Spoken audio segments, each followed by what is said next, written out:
Bom dia a todos. Hoje é dia 29 de junho de 2019. Vamos dar início à nossa sexta dinâmica. Essa semana vencemos o direito das obrigações, aquela parte geral. E também hoje nós vamos tratar dos contratos. Aqui no quadro está uma sugestão de divisão dos blocos. Nós vamos fazer estes blocos, este módulo, na verdade, em 5 blocos. Então, se os senhores começarem na segunda-feira, em 20 minutos, os senhores são capazes de vencer o bloco, o flashcard 1 ao 91. Na terça-feira, 106 a 159. Terceiro bloco, 160 a 216. Quarto, 217 a 289. Fácil. O bloco 1 e o bloco 2, nós repetimos ontem, antes de ontem. Nós estamos repetindo. E é muito, muito fácil. E hoje vamos fazer o bloco 290 a 353. Todos aí com os cartões. É o 290, é? 290, sim. Tá. Por É o quê? artigo? O 290, ele vai começar no artigo 421 dos contratos em geral, é o título 5. Tá, obrigada. Vou pegar meu badge. 421. Ai, olha. Nós vamos ver agora, eu vou deixar esse quadro aqui. Então, hoje nós temos a Elisa não está, daqui a pouco ela vem.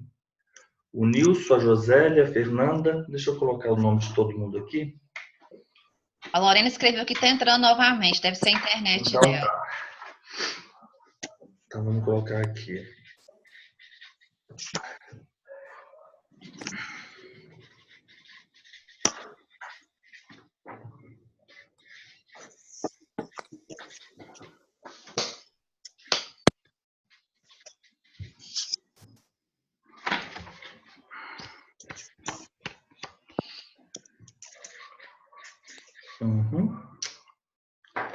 Vamos todos.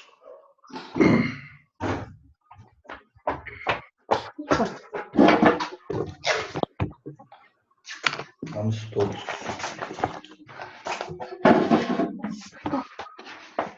Estamos juntos? O artigo é 421. Tá, Ó, obrigada.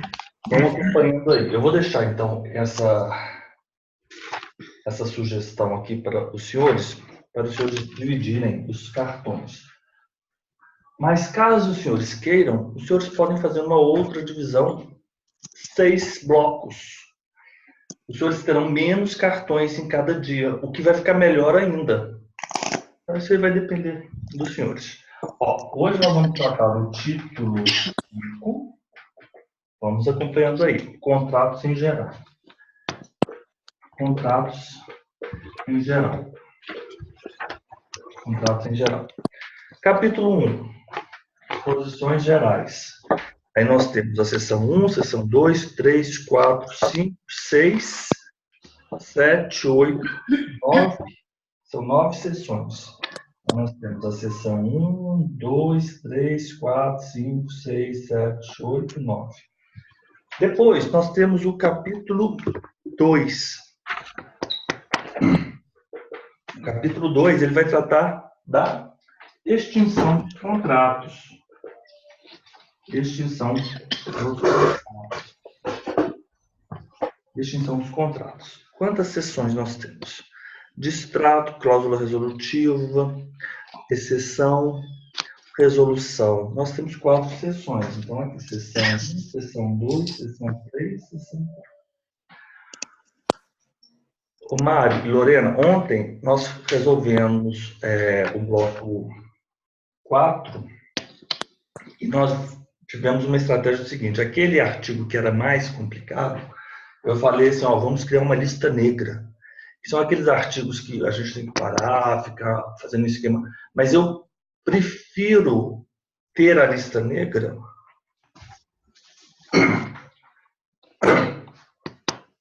inserir o artigo na lista negra e terminar o bloco. Eu não vou tentar entender naquele primeiro momento aquele artigo. Sabe por quê? E quando a gente começa a estudar uma matéria, obrigações, que é tida como mais árdua, como a Elisa fala, mais árida, se a gente passa no primeiro artigo, a gente fica naquele artigo. E aquilo vai causando uma repulsa. Então, psicologicamente, funciona melhor o seguinte: esse artigo é chato, eu vou marcá-lo. E vou fazer os outros. Porque quando você faz todo o bloco, você, emocionalmente, espiritualmente, você fica muito melhor. Sabendo que, só tem 2 artigos. Porque se você para naqueles artigos e fica ali, você não termina o bloco. E, às vezes, esses artigos da lista negra, eles não chegam a 5% dos cartões do bloco. Então, isso é muito bom. É melhor saber 95%. E quem disse que nós temos que saber 100%? A gente pode saber 95%. Tá ótimo. Correto? Sim.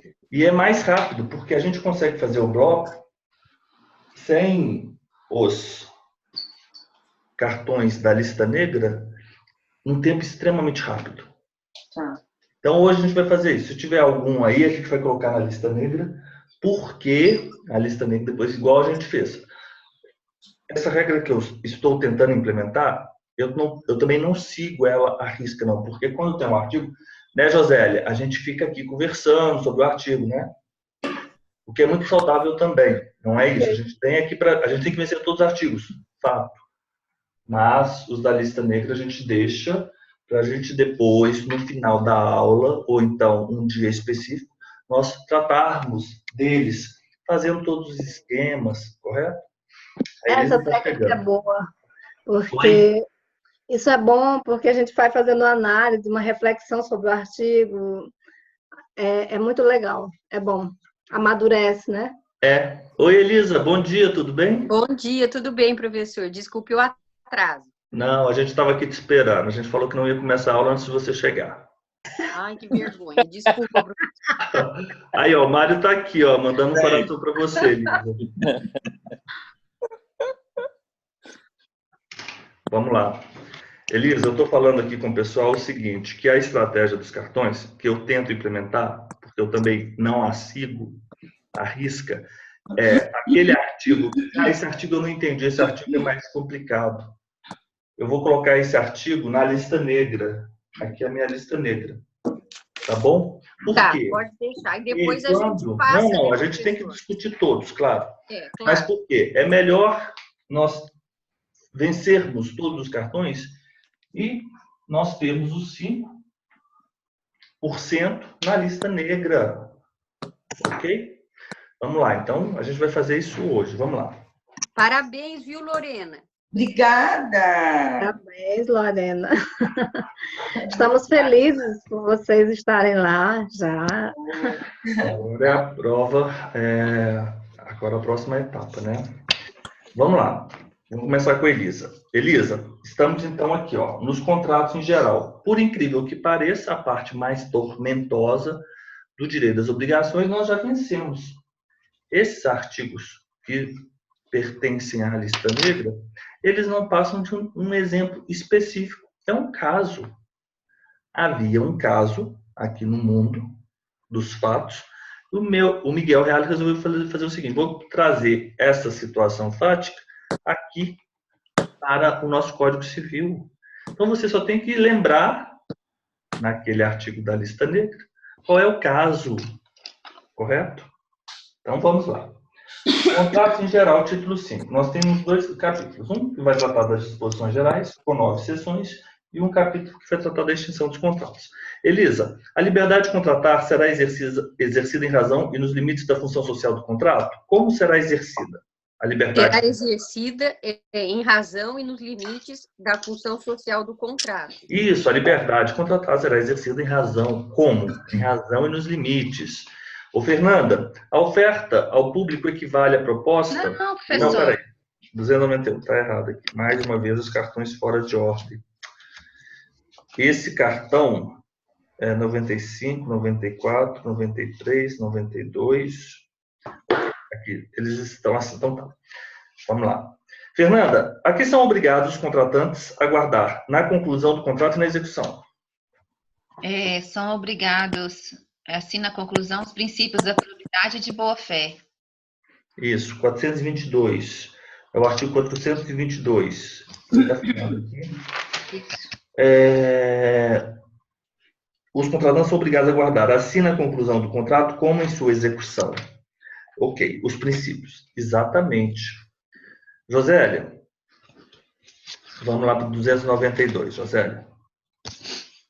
Deixa eu perguntar aqui.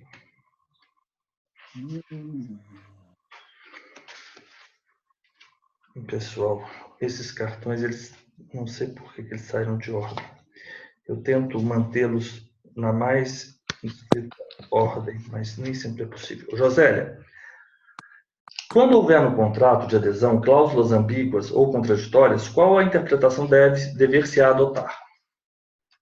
Sempre a mais favorável ao aderente. Ok, sempre é mais favorável. Lorena, nos contratos de adesão, são nulas as cláusulas que estipulem a renúncia antecipada do aderente ao direito resultante da natureza do negócio? Sim, são nulas. Sim, são nulas. Então, eu tenho um negócio, esse negócio vai proporcionar um determinado direito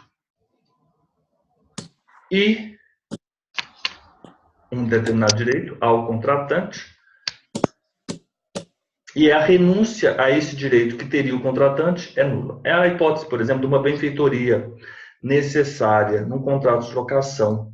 Aquela cláusula do locatário, que é o aderente, em que se estipula que a ele não assiste o direito do ressarcimento, da indenização e da retenção na hipótese da necessária, essa cláusula é nula, correto? É isso que ele está falando. 294. Lorena, é lícito... Você me respondeu já, né, Lorena? Mário, é lícito as partes estipular contratos atípicos observados, sim ou não? E o que deve ser observado? Sim, desde que observado as normas gerais fixadas no Código Civil. Exatamente. Ô, Nilson, pode ser objeto de contrato a herança de pessoa viva? Não. Corvina. Exato, não pode ser objeto de contrato exato a herança de pessoa viva. Perfeito. Vamos lá. Elisa, a que se obriga a proposta de contrato se o contrário não resultar dos termos dela? O que a proposta do contrato obriga quem? A proposta do contrato obriga o proponente. Obriga quem propõe, exato. Obriga quem propõe, o proponente. Se o contrário não resultar dos termos da proposta, da natureza do negócio jurídico ou das circunstâncias do caso concreto. Então, regra geral, quem propõe se obriga. Quem propõe se obriga. Exceto se por razões, né, dos próprios termos da proposta ou por razões da natureza ou das circunstâncias do caso, não seja o proponente quem se obriga, né? Vamos lá. Agora, Fernanda, 297. Quando deixa de ser obrigatória a proposta? Deixa de ser obrigatória a proposta se feita sem prazo a pessoa presente não foi imediatamente aceita. Considere-se também a pessoa que contrata por telefone ou por meio de comunicação semelhante. Se feita sem prazo a pessoa ausente, tiver decorrido tempo suficiente para chegar a resposta ao conhecimento do proponente. Se feita a pessoa ausente, não tiver sido expedida a resposta dentro do prazo, se antes dela ou simultaneamente chegar ao conhecimento da outra parte a retratação do proponente. Então, regra geral, a proposta obriga o proponente, mas ela deixará de ser obrigatória em determinadas circunstâncias, tratadas no 428, 1 ao 4. Ok. 298. Josélia, a oferta ao público equivale à proposta quando encerra os requisitos essenciais ao contrato? E se sim, qual a exceção? Sim. Aí a exceção é no contrato de resultar das circunstâncias ou dos usos. Exatamente. 298, 299. Lorena, pode revogar-se a oferta pela mesma via de sua divulgação? Sim, desde que ressalvada esta faculdade na oferta realizada. Sim, pode revogar-se a oferta. Ok? Pela mesma via.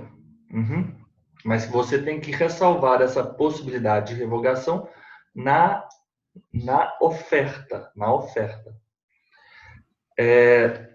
299, agora vamos para o nosso 300. Acho que agora está em ordem. 302.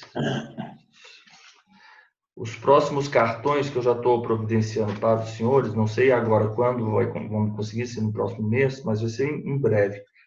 Eles não vão ser cartões soltos, não. Eles vão ser as fichas, mas elas vão ter uma molinha aqui, como se fosse isso aqui, ó.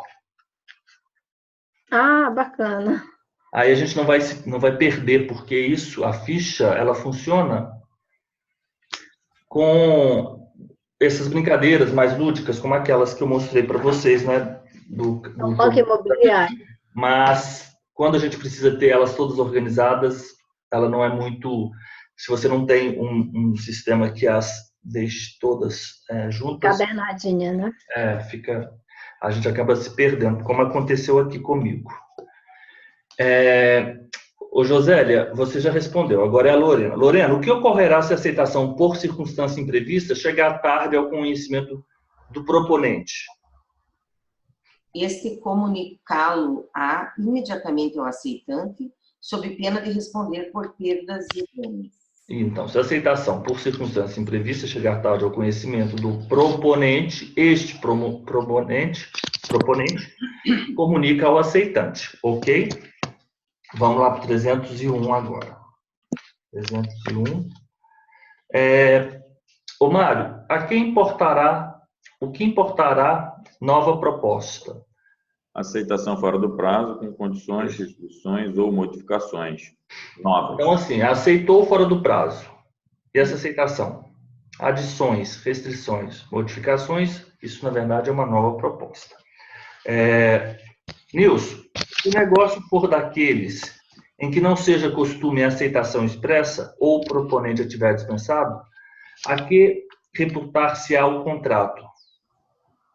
Reputar-se-á concluído o contrato, não chegando a tempo a recusa. A recusa. Aqui, ó, o senhor sempre tem em mente, nós temos aqui, então, uma figura, o proponente faz a proposta, e nós temos aqui o aceitante. O que nós estamos tratando aqui é essa estrutura. Exatamente. O que é isso? Aqui aqui nós temos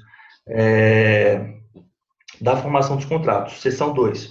Nós temos disposições preliminares nas disposições gerais, agora como se formam os contratos, né?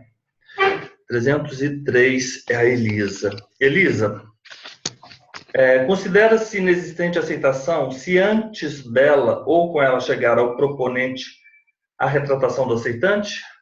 Como se considera inexistente a aceitação? Considera-se inexistente essa aceitação se antes dela ou com ela, junto com ela, chegar ao proponente a retratação do aceitante. Ok, vamos lá para o 304. Fernanda, quando os contratos entre ausentes tornam-se perfeitos, existe exceção? Eles tornam-se perfeitos desde que a aceitação é expedida. Agora, as exceções. No caso do artigo antecedente... O existe, corrijam um X aí, por gentileza. Tá. Vamos lá. Se o proponente se houver comprometido a esperar a resposta, se ela não chegar no prazo convencionado. Então, contratos entre pessoas ausentes tornam-se perfeitos desde que expedida. Essa ausência, obviamente, é que não diz respeito àquela ausência, né, lá da parte geral, não é isso. As pessoas elas não estão juntas, presentes no mesmo lugar, no mesmo tempo. O contrato entre ausentes torna-se perfeito a partir do momento que a aceitação é expedida. A aceitação é expedida por quem? Pelo aceitante. Então, nós temos o proponente faz a proposta. É isso que os senhores têm que ter em mente. E o aceitante faz a aceitação. Emite a aceitação. Então, no caso do artigo antecedente, do 433, o que diz o 433? Nós temos, considera-se inexistente a aceitação se antes dela ou com ela chegar ao proponente a retratação. Então, chegou ao proponente, juntamente à retratação. Se o proponente estiver comprometido a esperar a resposta, ok? E se ela não chegar no prazo convencionado. 304. Agora, 305. É a Josélia. Só um minutinho, Josélia. 305. Aqui. 305.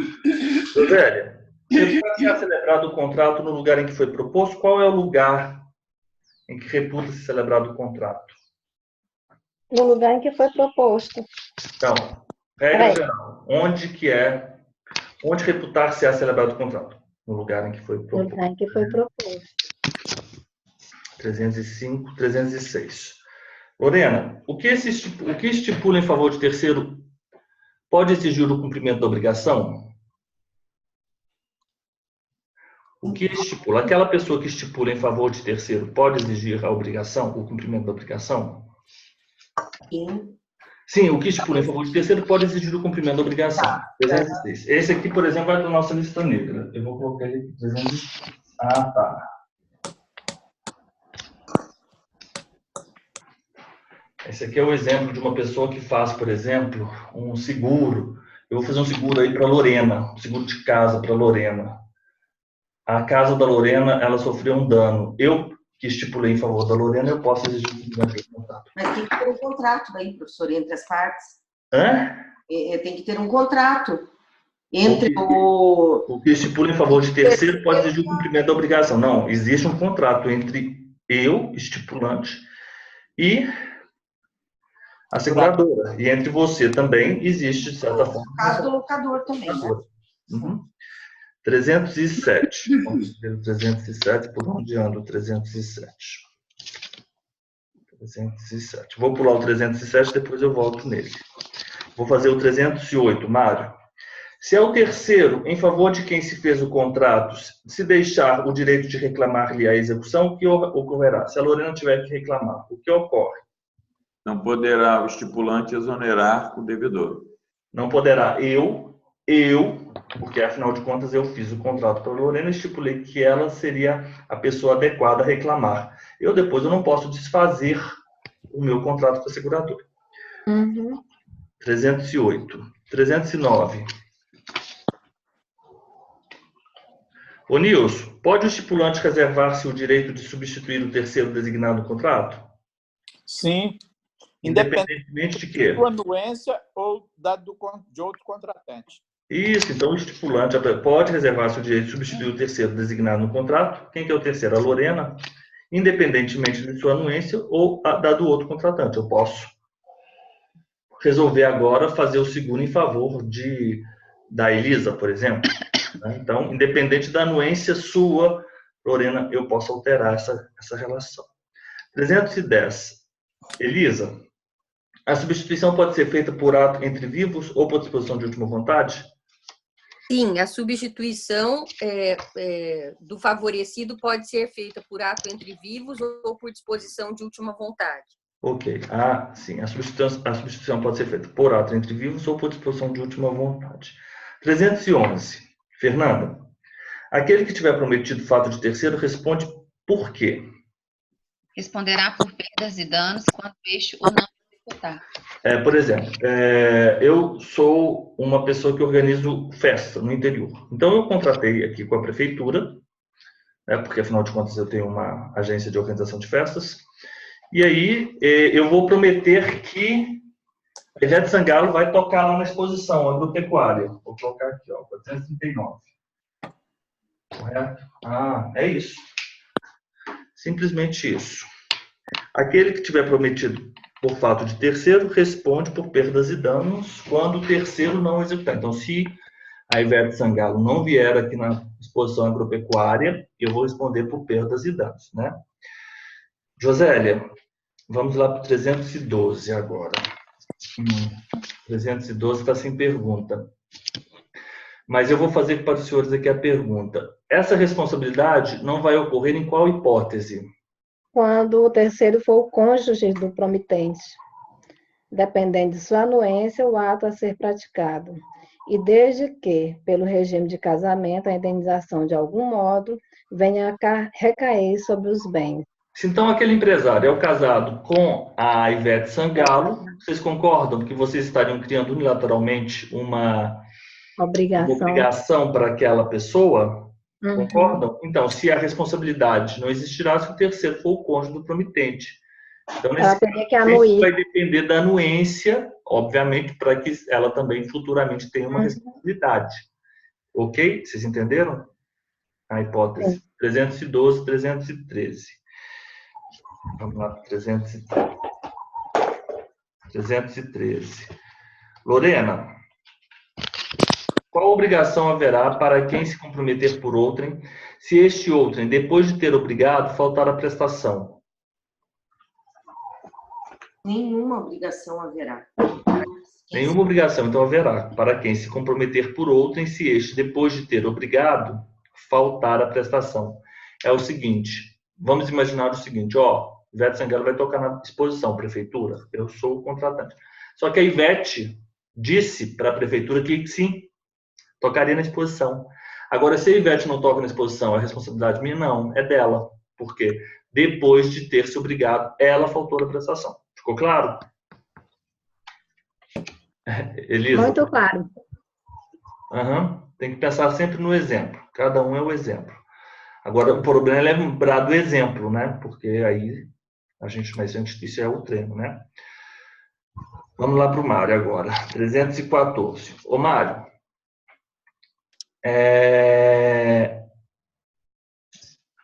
Por que a coisa... Eu vou mudar essas perguntas, que essas perguntas têm alguns problemas. Eu vou falar qual é o problema dessas perguntas. Algumas perguntas não foram feitas por mim. Estou jogando a culpa no outro, né? Está parecendo... Vocês estão vendo que o padrão das perguntas está diferente das perguntas que nós estávamos fazendo? Vocês perceberam que o estilo está diferente? Por que isso? Porque quando eu estava em Manaus, o pessoal queria participar e algumas pessoas achavam que fazer as perguntas ia ser muito bom elas próprias fazerem um estudo. E como o Código Civil é muito extenso, e eu estava trabalhando incansavelmente em formular determinadas perguntas, eu dividi para o pessoal da turma, cada um faria 10 perguntas. Vocês estão entendendo? Mas fazer esse tipo de pergunta precisa uma certa técnica, porque aquela pergunta que só se responde sim ou não, não é uma pergunta muito bacana, porque ela não, sim ou não, ela não faz você pensar muito. Então você tem que fazer a pergunta de forma tal que você responda o artigo. Por isso que essas perguntas, vocês estão vendo que elas estão diferentes das outras? Porque elas provavelmente foram feitas por alguém lá em Manaus, porque eu dividi alguns tópicos para o pessoal fazer, porque eles queriam praticar e eles queriam criar os próprios cartões deles. Mas tudo bem, a gente vai reformular isso e isso vai ser apresentado para vocês de uma forma mais apurada, correto? Mais apurada. Vamos lá. Então, agora, quem que responde? O Nilson. Eu. É o Mário. Ô, Mário, a coisa recebida em virtude de contrato comutativo pode ser enjeitada quanto? Como? Como que ela pode ser enjeitada?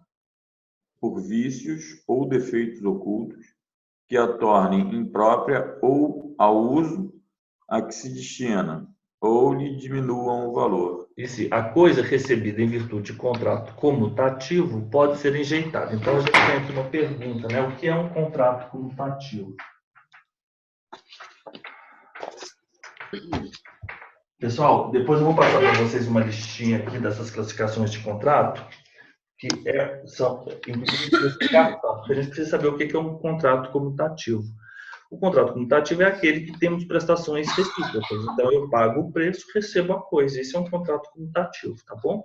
314. Vamos lá, 315 agora para o Nilson.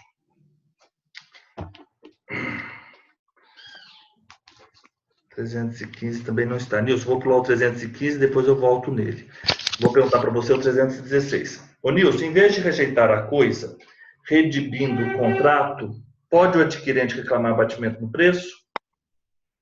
Sim, em vez de rejeitar a coisa. Ó, como que eu faria essa pergunta se tivesse sido elaborado esse cartão por mim? Eu faria da seguinte forma. Ô, Nilson, qual opção assiste ao contratante em vez de rejeitar o contrato? Em vez de rejeitar a coisa e redimir no contrato? Qual opção assiste a ele?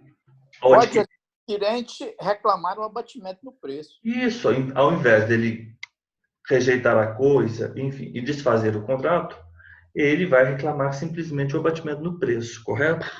Elisa, vamos para o 317.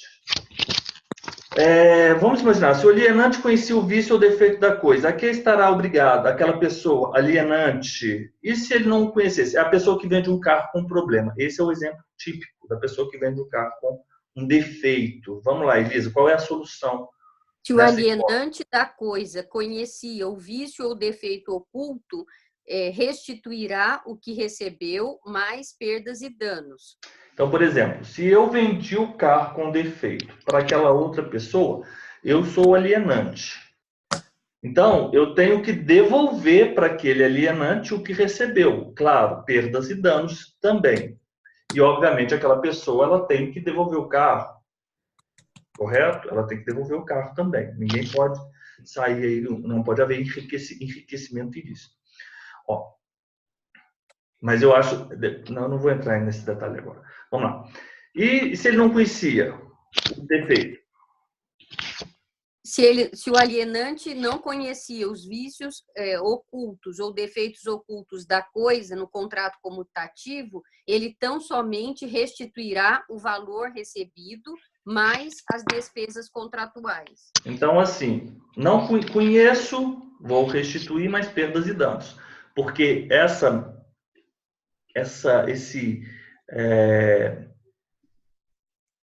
vamos imaginar, não é bem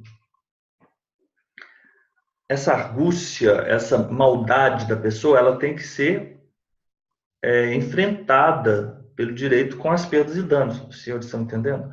O que não ocorre se ele não conhecesse. É por isso. 317. 318. Fernanda, em qual situação a responsabilidade do alienante subsiste, ainda que a coisa pereça em poder do alienatário? Alienatário é aquela pessoa que recebeu a coisa em alienação. Então, eu tenho o alienante, que é o que transfere, e o alienatário é a pessoa que recebe. Em qual situação a responsabilidade do alienante subsiste, que a coisa pereça em poder do alienatário? Se parecer por vício oculto, já existente ao tempo da tradição. Então, por exemplo, o meu carro ele tem um defeito na bomba de gasolina. Eu sei disso. Eu vou vender meu carro aí para Lorena. Lorena me paga o valor do carro, R$25.000. Está passeando pelas coisas de Irati. O carro pega fogo. A responsabilidade minha vai subsistir ainda que a coisa pereça em poder da Lorena. Se perecer por um vício oculto, já existente ao tempo da tradição. Correto? 318.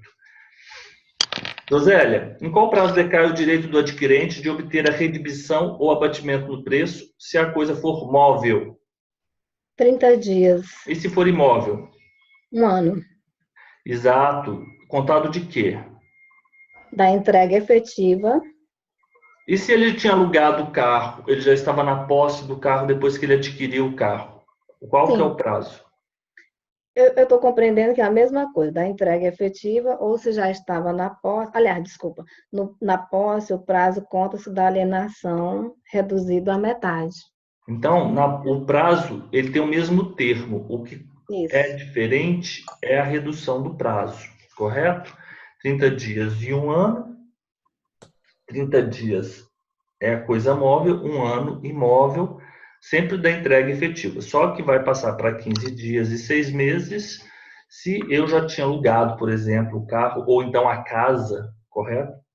Se eu já morava na casa. Então, aí tem uma redução se a pessoa já estava na posse.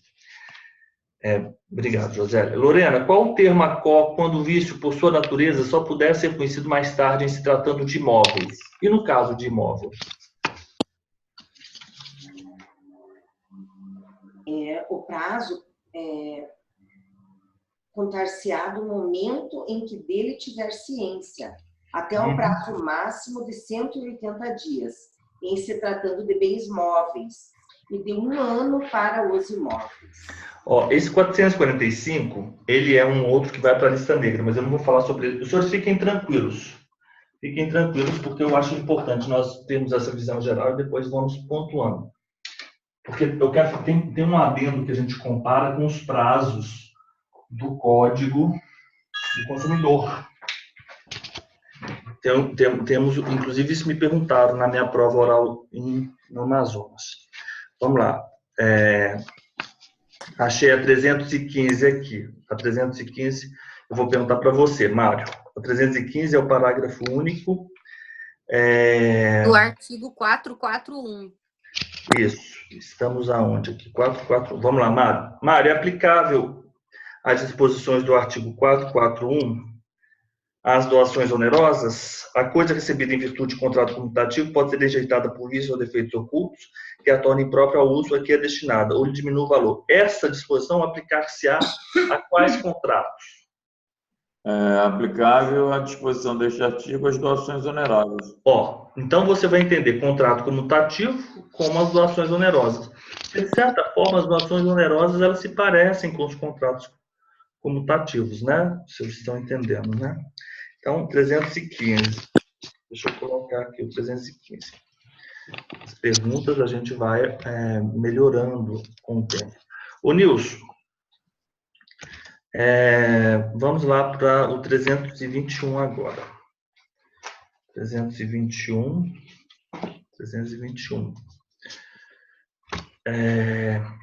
Em se tratando de venda de animais, os prazos de garantia por vícios ocultos serão estabelecidos como? 300. Em lei especial ou em falta destas, pelos usos locais, os costumes, aplicando-se o disposto no parágrafo antecedente, se não houver regra disciplinar da matéria. Exato, então, estamos tratando dos vícios redibitórios, ó. Parágrafo 2º, artigo 445. Aqui outro problema, porque a pessoa que fez não colocou o artigo na frente do parágrafo 2º, na resposta. É imprescindível, o que eu sempre coloco. Artigo 445, parágrafo 2º. Tratando-se de venda de animais, então, prazo de garantia por vício oculto serão estabelecidos em especial. É a vaca que tem tuberculose. Ou, na falta da lei especial, pelos usos locais, aplicando-se o disposto no parágrafo antecedente. Quando o vício, por sua natureza, só puder ser conhecido mais tarde, o prazo contar-se-á no momento em que ele tiver ciência, até o prazo de 180 dias da transmissão. Correto? Se não houver regras disciplinando a matéria. Ok. Agora, Elisa, vamos fazer a pergunta 322. 24, 25. 322? Porque o Nilson respondeu a 321. É isso mesmo. Não é isso? Certinho. Elisa, em se tratando de venda de animais, os prazos de garantia por vícios ocultos correrão na constância de cláusula de garantia?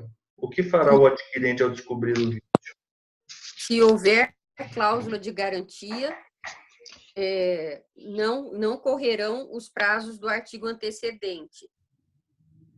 Os prazos de lei especial ou dos usos locais, ou ainda dos 180 dias do aparecimento do defeito para coisa móvel, ou de 1 ano de coisa imóvel. Uhum. O que o adquirente ele deve promover no prazo de garantia, Elisa? Tem prazo de garantia. No prazo de garantia, deverá o adquirente denunciar o defeito ao alienante nos 30 dias seguintes ao descobrimento, sob pena de decadência. Ok. Ainda assim, o adquirente deve denunciar o defeito ao alienante sob pena de decadência. Ok. 322, 323. Vamos lá. Nos contratos onerosos, o alienante responde pela evicção? Isso quem responde é a Fernanda. A garantia subsiste? Subsiste, ainda que a aquisição se tenha realizado em asta pública. Se nos contratos onerosos, o alienante responde pela evicção, ainda que ela tenha sido feita. 323. Josélia. Agora vamos lá, Josélia. Evicção. Estamos tratando de evicção. Os senhores têm que ir acompanhando aí no código, hein? Josélia, podem as partes, por cláusula expressa, reforçar, diminuir ou excluir a responsabilidade pela evicção? Sim. Sim, podem as partes. Eu vou colocar aqui uma outra coisa, um ponto poderoso. Oneroso. Aqui vai ser CDC. 325. 325 está sem pergunta. Vamos lá, não tem problema não. Lorena, vou fazer a pergunta do artigo 449. O que ocorre, Lorena, se, embora haja, ou não obstante haja, ou não obstante houver, não obstante haja, né? O que ocorre, não obstante haja, a cláusula que exclui a garantia contra evicção? Quais são os efeitos? Qual é a consequência jurídica? Se houver a evicção, aqui tem o direito evicto. O evicto tem direito a receber o preço que pagou pela coisa evicta, se não soube do risco da evicção, ou dele informado não o assumiu.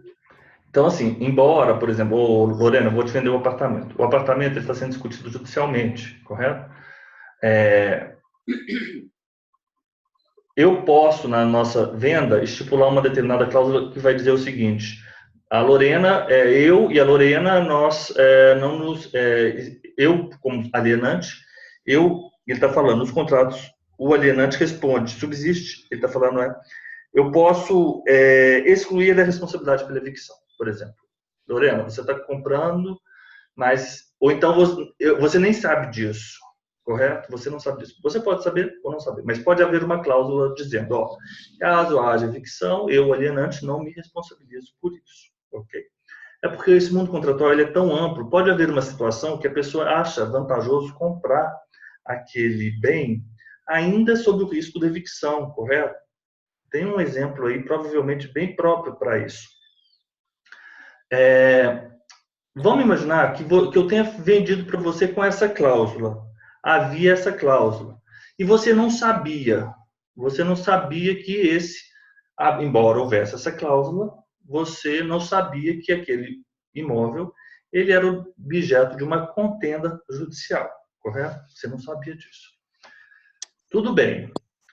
Nessa situação, não obstante a cláusula que exclui a garantia da evicção, que você assinou o contrato com essa cláusula, se houver a evicção, você, Lorena, óbvio, vai perder o imóvel, não importa. Você vai ter o direito do preço que pagou pela coisa evicta, correto? Então, é essa a situação, 325. Agora vamos para o Mário. Ô Mário, aqui tem direito evicto, salvo estipulação em contrário, além da restituição integral do preço ou das quantias que pagou. 450. Aqui ele tem direito. Vamos lá.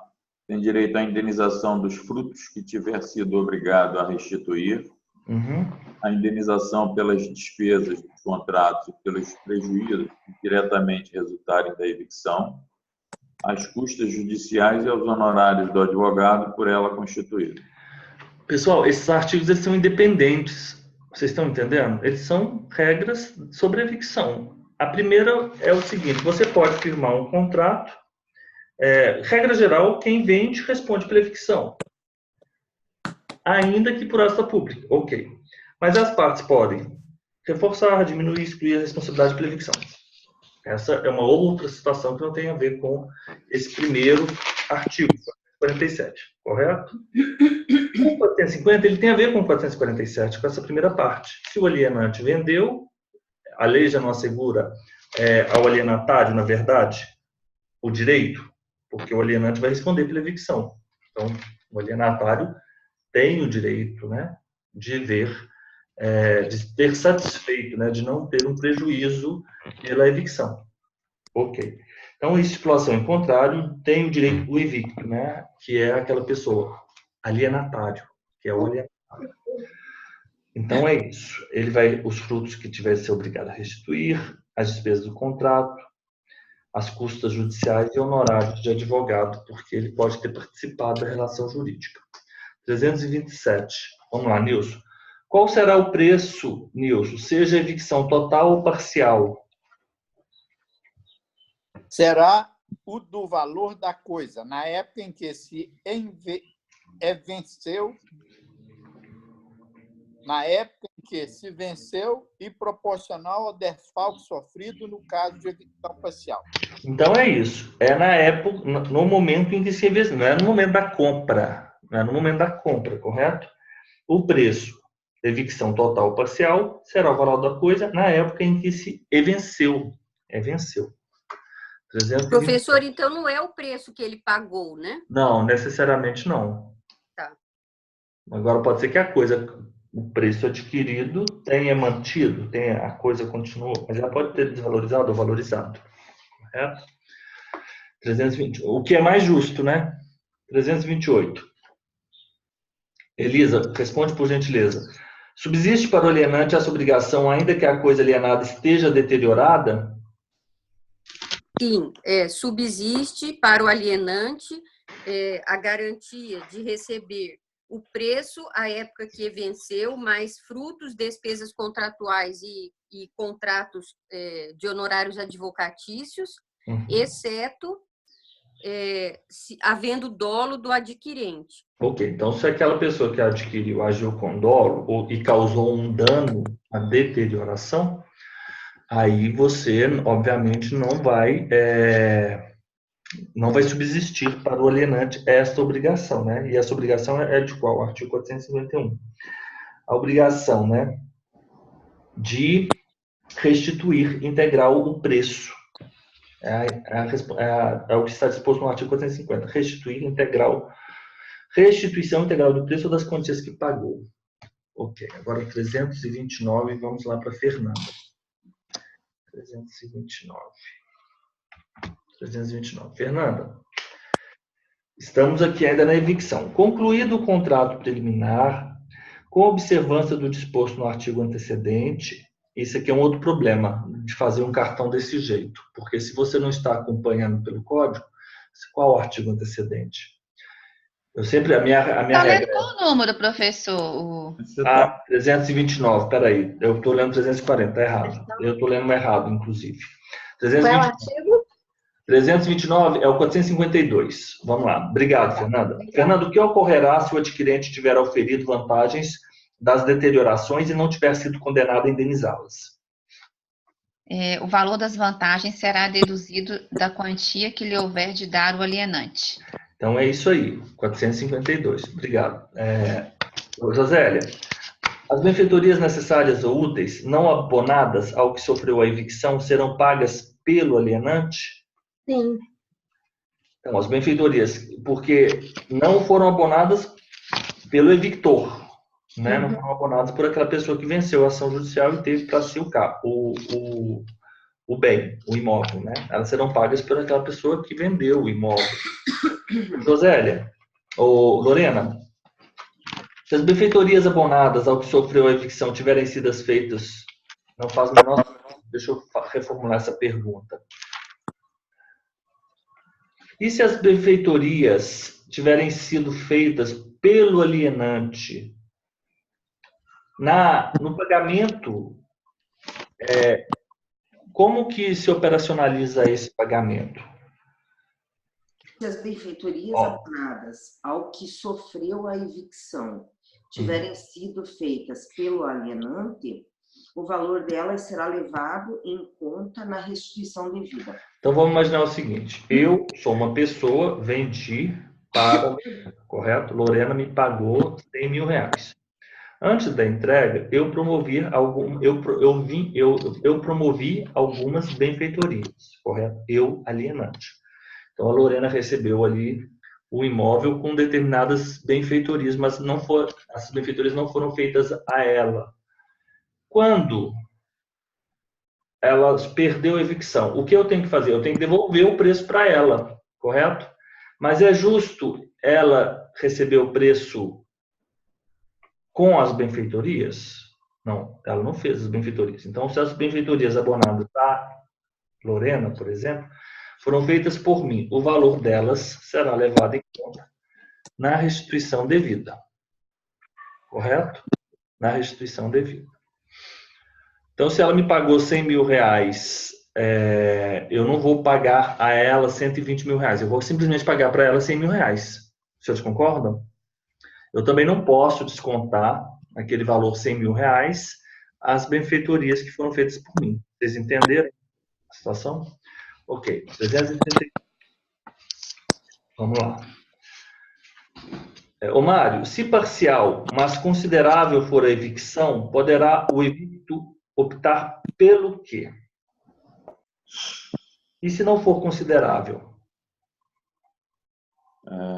Parcial, mas considerável por a evicção, poderá o evicto optar entre a rescisão do contrato e a restituição da parte do preço correspondente ao desfalque sofrido. Se não for considerável, caberá somente direito à indenização. Isso, então, se for uma evicção parcial, mas considerável, então nós temos duas situações. Eu vou apagar aqui agora, fazer esse quadro aqui rapidinho. É meio subjetivo, né? É o considerável. Isso aí é um problema. Mário, você viu quanto eu estou tossindo? Você viu quanto eu estou tossindo? Quando você vier para o sul, provavelmente você vai ficar assim também. Obrigado pela boa notícia, Lorena. Adorei. Adorei. Rinite, sinusite. Até que hoje não tá frio, não. Você tá sem roupa de frio. Não, hoje não tá frio, mas eu tô inteira trancada e tô medicada. Uhum. Inclusive com sorinho. Mas essa gripe tá pegando geral, Lorena. Pegou geral aqui. O pessoal aqui também tá bem gripado. O pessoal tá bem ruim. Pessoal, se a evicção for parcial e considerável, o evicto vai optar pela rescisão.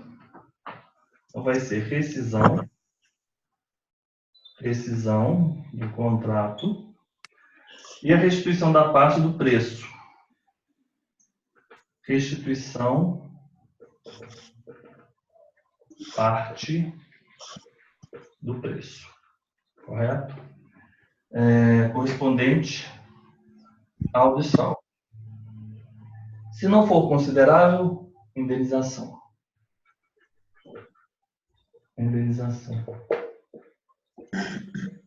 Ok.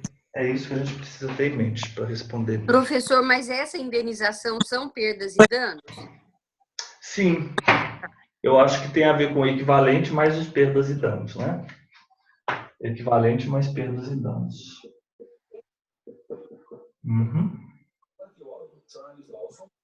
Equivalente mais perdas e danos. Vamos lá. 332.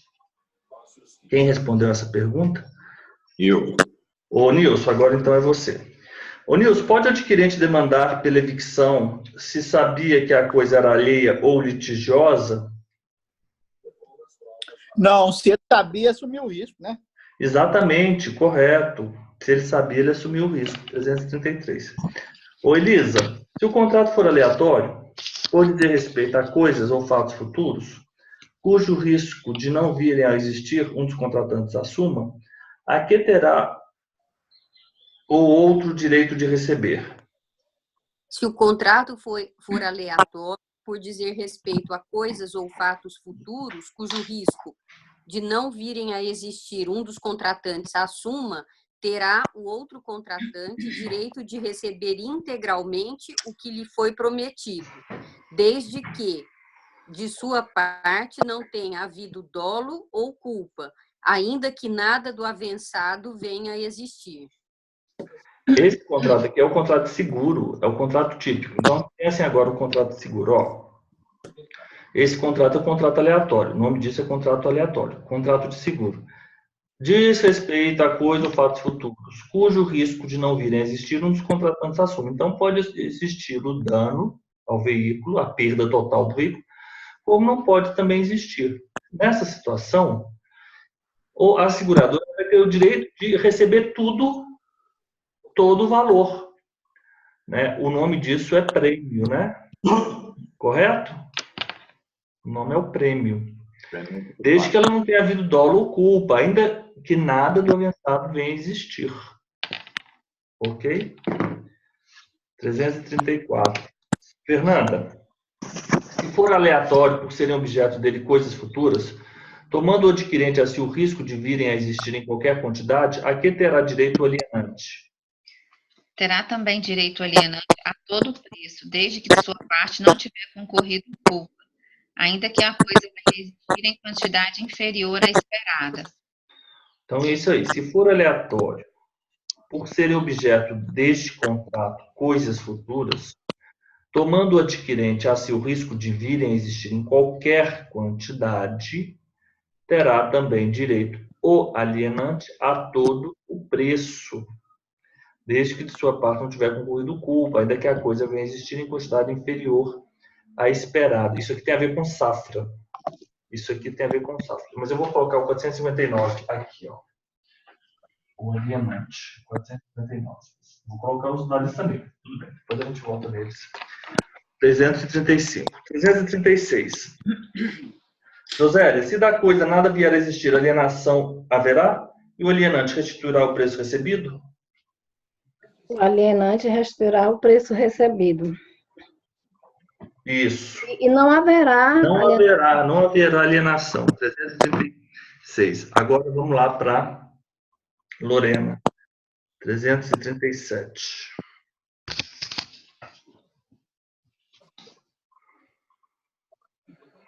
Trezentos e trinta e sete. 337. 337.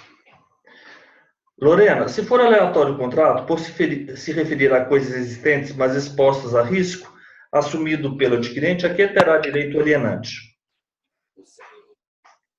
Terá igualmente direito o alienante a todo preço, posto que a coisa já não existe, em parte ou de todo, no dia do contrato. Já não existisse, aqui está errado, né? Já não, a resposta. Só um minutinho. Tá? A coisa já não, acho que existe. Se for aleatório o contrato por se referir a coisas existentes, mas expostas a risco, assumido pelo adquirente, terá igualmente direito o alienante a todo preço, posto que a coisa já não existisse, em parte ou de todo, no dia do contrato. Eu já coloquei ali na lista negra, 337. Vamos lá, 338. Já vamos terminar essa parte. Alienação aleatória, a que se refere o artigo antecedente, poderá ser anulado como dolosa pelo prejudicado se a resposta for positiva? Em qual situação se fará? Péssima pergunta. Vamos lá, Mário. Alienação aleatória, ela pode ser anulada? Pode. Qual situação? Pode-se provar que o outro contratante não ignorava a consumação do risco. Aqui no contrato. Se provar que o outro contratante não ignorava a consumação do risco. Aqui no contrato se considerava exposta a coisa. Vou colocar aqui o 461. Daqui a pouco a gente volta neles. 338. Esse é o artigo 461. É o último artigo. Eu vou parar por aqui e eu vou passar com os senhores daqui a pouco essas questões do contrato aleatório. Daqui a pouco a gente vai entrar no contrato preliminar. Então, eu vou fazer um intervalo de 10 minutos e a gente já volta daqui a pouco. Para a segunda parte já estamos terminando. Então, até daqui a pouco.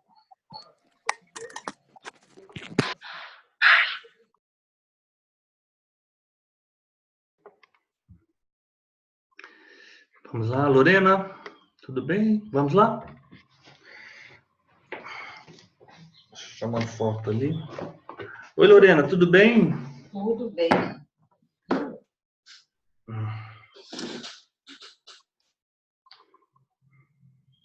E daí, professor, como estão as coisas por aí? Tudo bem? Tá tudo jóia, tá tudo ótimo.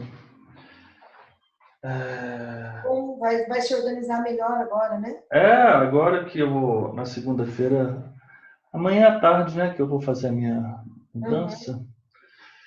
E o cachorrinho? Oi? Será que vai se adaptar a cachorrinho? Ó, é o seguinte, peraí. Deixa eu só parar aqui. Umas classificações para os senhores. Só isso. Vamos lá. Consensual é aquele contrato que se faz com um simples acordo de vontade das partes. Ótimo, não tem problema. Real é aquele que não basta o acordo, mas tem que haver a entrega da coisa. Contrato formal é o que ele exige o cumprimento de uma formalidade. O informal não tem formalidade nenhuma. O unilateral dos contratos são aqueles que apenas uma das partes assume a obrigação. É a doação, mandato, multa. Essa classificação é bem ruim, não gosto dessa classificação. Mas essa classificação, ela se contrapõe àquele outro bilateral e sinalagmático. Eu vou colocar aqui. Unilateral. O que é um contrato unilateral? É estranho falar. Mas isso tem a ver com a assunção da obrigação. Joaquim? Apenas uma das partes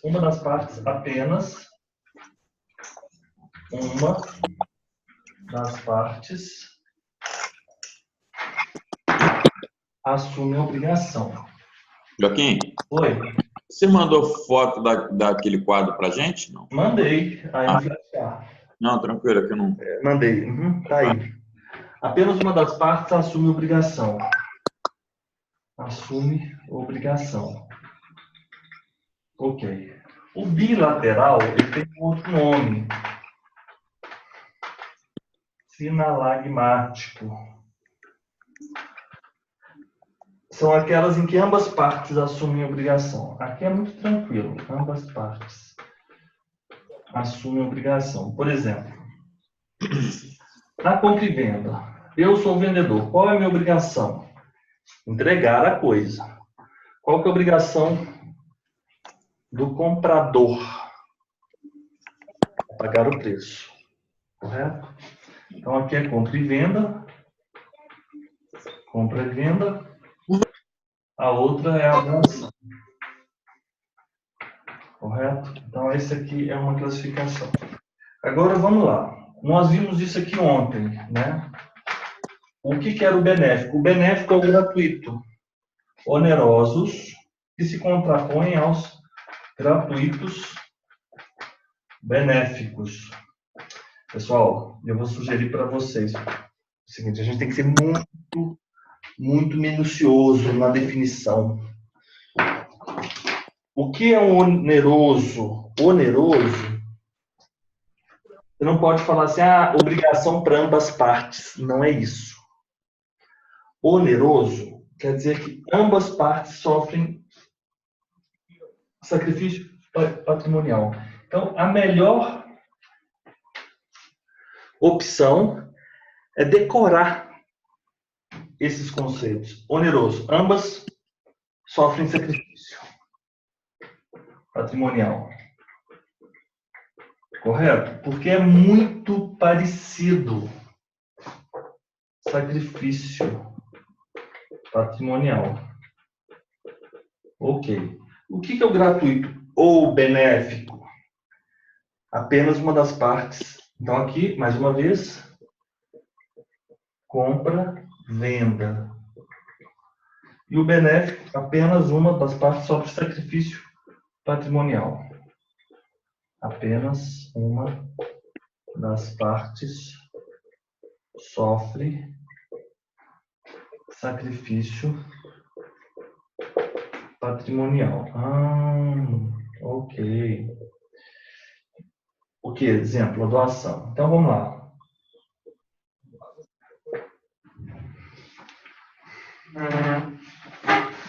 A compra e venda, ela é bilateral ou sinalagmática e ela é onerosa. Por quê? Bilateral, porque ambas partes assumem obrigação. O vendedor de entregar a coisa, o comprador de pagar o preço. E o oneroso, porque ambas sofrem sacrifício patrimonial. O vendedor, ele sacrifica-se patrimonialmente da coisa e o comprador do preço. Ficou claro? Agora, por exemplo, e a doação? Doação unilateral. Por que é a doação unilateral? Porque apenas uma das partes assume a obrigação. É ruim essa classificação. É ruim essa classificação. Mas, enfim, vamos acatá-la. Vamos acatá-la. Mas ela é benéfica, porque apenas uma das partes sofre sacrifício patrimonial. Então, quem é o doador assume a obrigação. Mas quem sofre o desfalque ou sacrifício patrimonial, o doador. Ótimo. Típico, disciplina mínima em lei. Atípica, não estão disciplinados pela lei. Então, mais uma classificação. Mas essa aqui a gente nem precisa porque isso é simples, né? Vamos lá.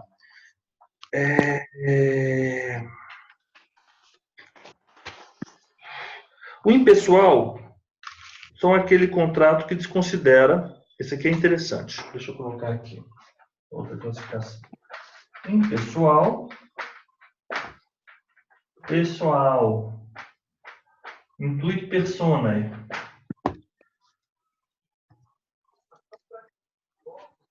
Ok. O impessoal diz respeito a quê?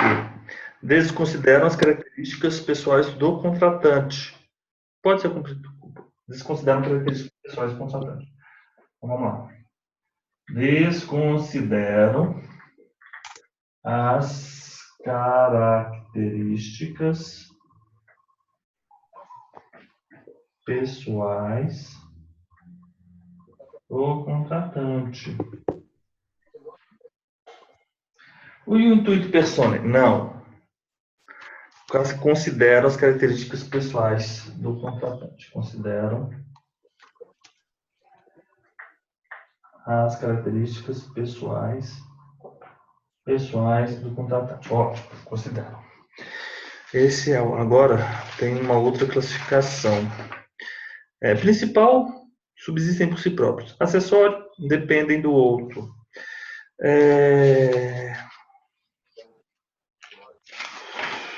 Professor. Agora, Mas então o impessoal é um contrato de, como se diz, esses pré-formulados? Não, você não pode falar que é o contrato por adesão, de adesão. Não é. Isso aí é uma outra coisa. Não pensa dessa forma. Então, qual O impessoal é que a característica pessoal da pessoa ela é irrelevante. Uma compra e venda, por exemplo. Correto? A característica pessoal é irrelevante. Não pensa por aí, não. Tá? Característica pessoal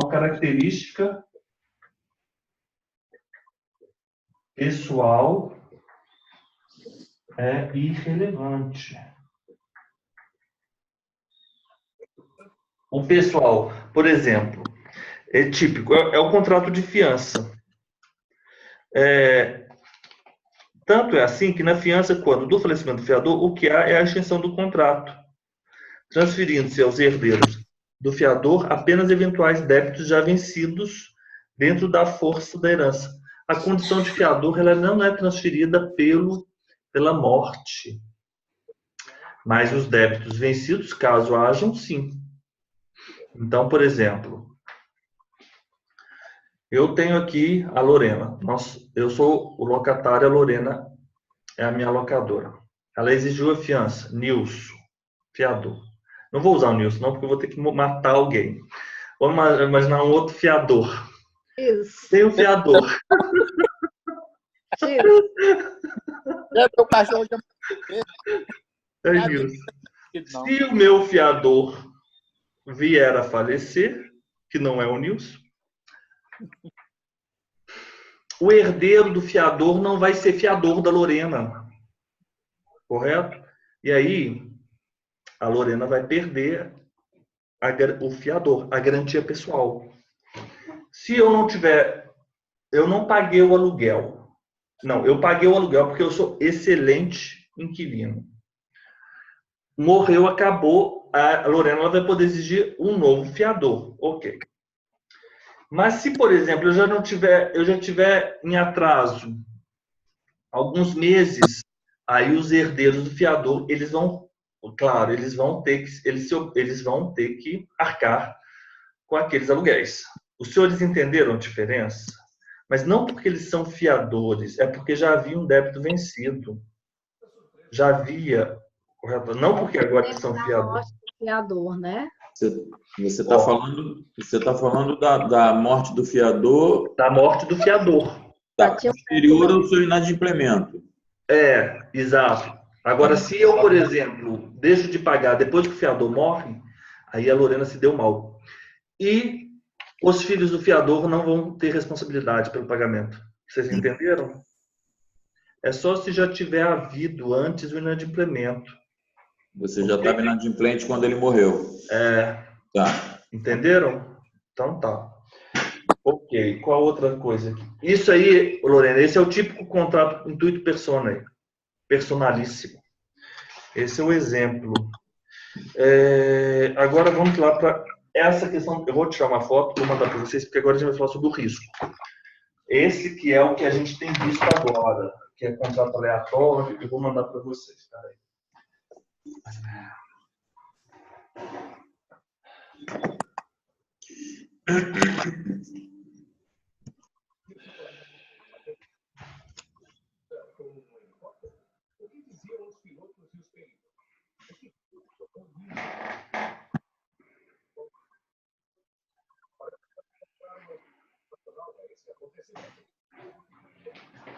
Pessoal, eu vou dar uma dica para vocês também. Outra coisa que eu tive que adotar na minha vida e que me ajudou muito. Eu escolhi um doutrinador e fiquei com ele. Na hipótese de eu precisar, eu não fico pulando de galho em galho, porque isso é péssimo. Sabe por quê? Porque no concurso a gente precisa saber preto no branco. Exato, direto ao ponto. Porque se a gente começa a problematizar muito, como acontecia na época da faculdade, que a gente ficava lendo vários doutrinadores, etc., são várias classificações. Então, por exemplo, eu me encontrei aqui com essa professora, é a que eu mais gosto atualmente, a Mônica Queiroz, já indiquei para vocês. Então, eu sigo a classificação dela. Mas eu não fico lendo Tartucci, o Pablo Stolze, não. Vocês têm que se identificar com um. Enfim, classificação a gente precisa, porque classificação não tem na lei. Então, como é que vai ser feito? Correto? A gente precisa da classificação. Então, só estou sugerindo isso aos senhores. Não é para ficar lendo muito. Só aquelas que são assim, as que melhor explicam ali a lei. Eu acho que é o que ela faz aqui, é o que melhor, que é mais consentâneo ao que traz a lei seca. Então, é isso que a gente precisa agora. Vamos lá. A Fernanda teve que sair, né? Porque ela está muito ocupada esse final de semana. Classificação quanto ao risco, já mandei para vocês, então eu já estou apagando aqui, eu já estou tirando da minha lista negra.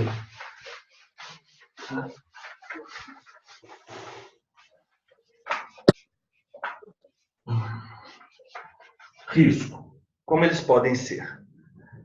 Risco. O critério risco. Eles podem ser comutativos. Comutativos. Isso aí eu devia ter até colocado num quadro só, mas não. Quando os senhores fizerem na cartolina de vocês, vocês vão colocar aí uma só cartolina. Comutativos. As prestações das partes já estão determinadas, já são certas e definidas. Então, vamos colocar o seguinte.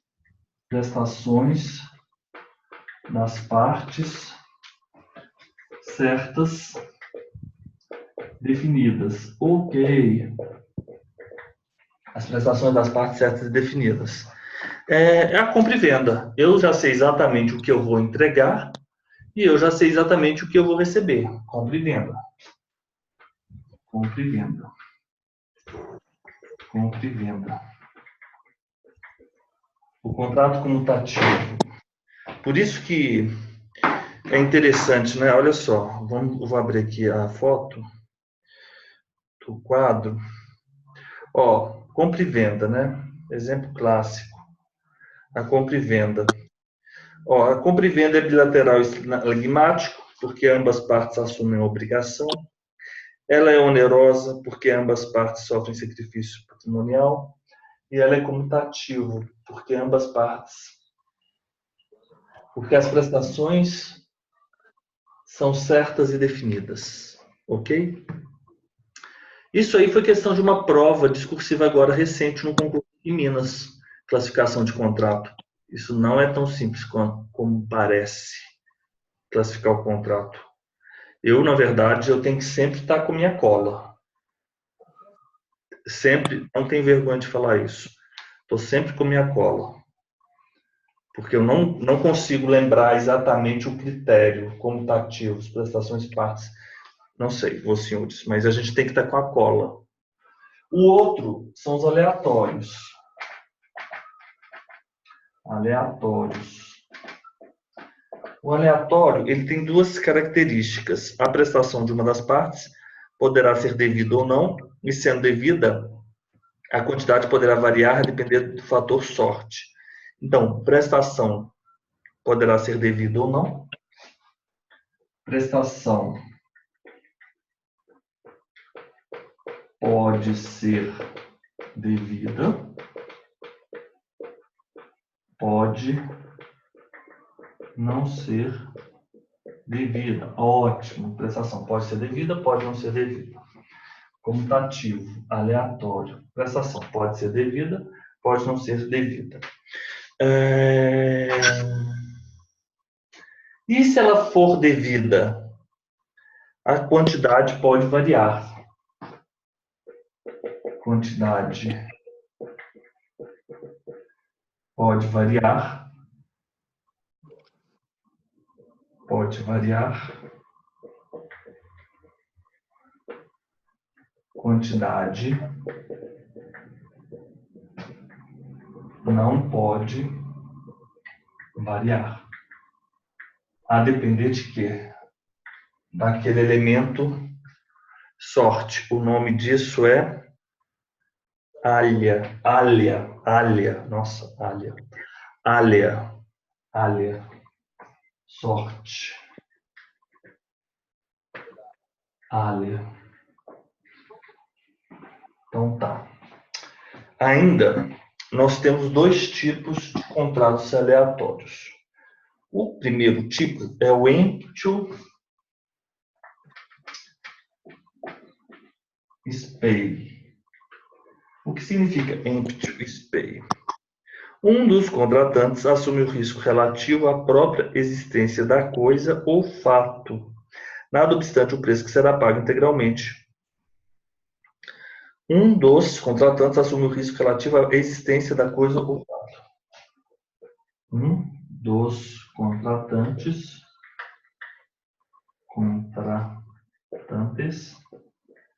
assume o risco. Um dos contratantes assume o risco da existência.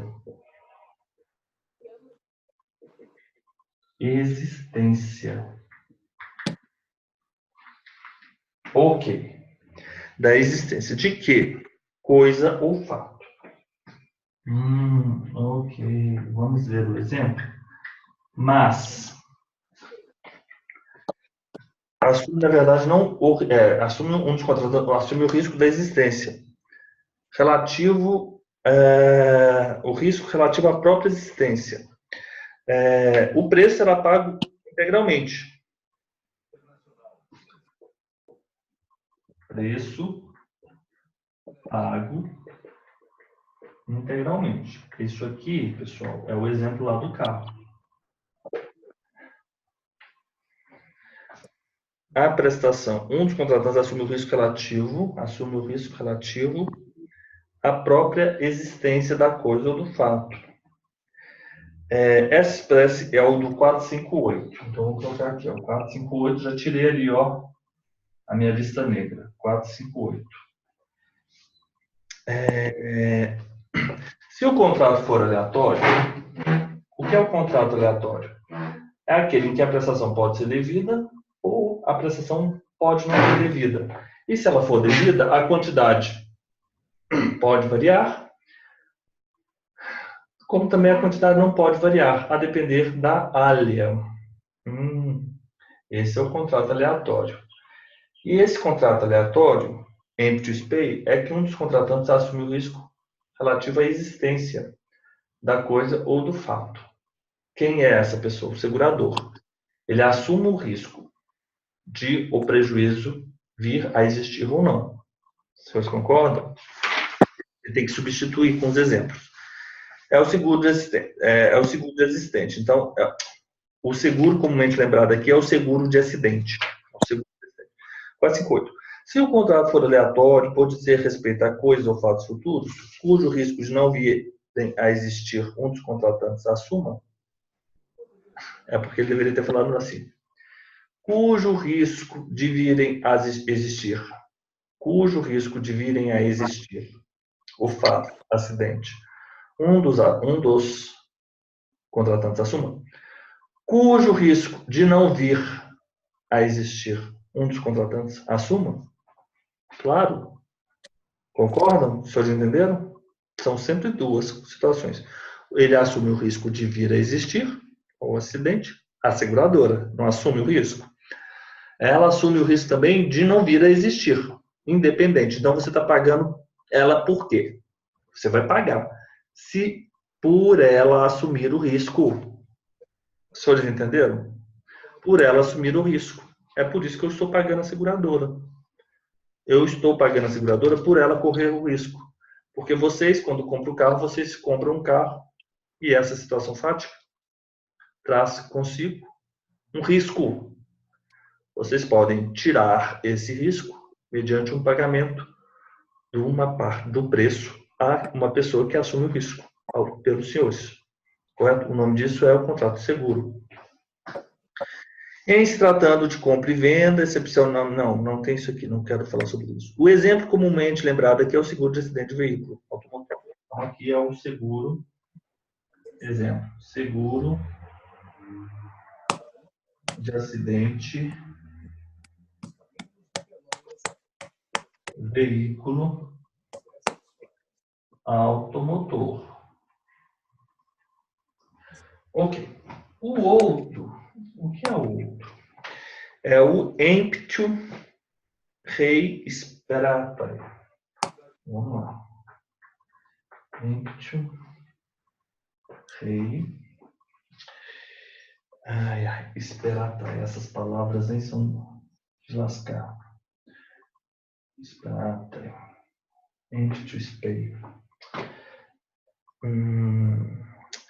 O risco se reduz à quantidade da coisa comprada. Mas eu vou ter a prestação. A prestação, eu vou até colocar aqui igual eu fiz aqui. Vocês vão entender que diferença. A prestação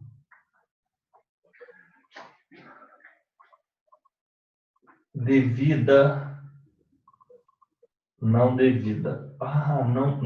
Não há essa possibilidade. Não devida. O que vai variar é a quantidade. Quantidade. Pode variar. Então, são duas coisas. Eu vou colocar aqui quantidade. Também pode variar, como ela pode continuar, pode não variar. Então, tudo bem, não tem problema. Pode variar. Mas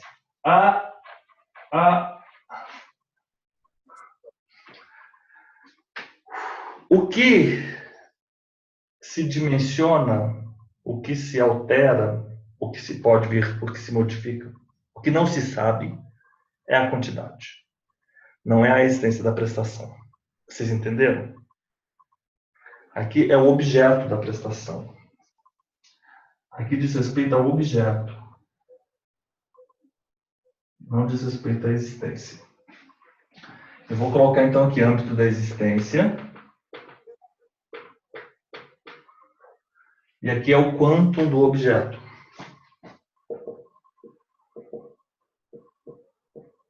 Ok.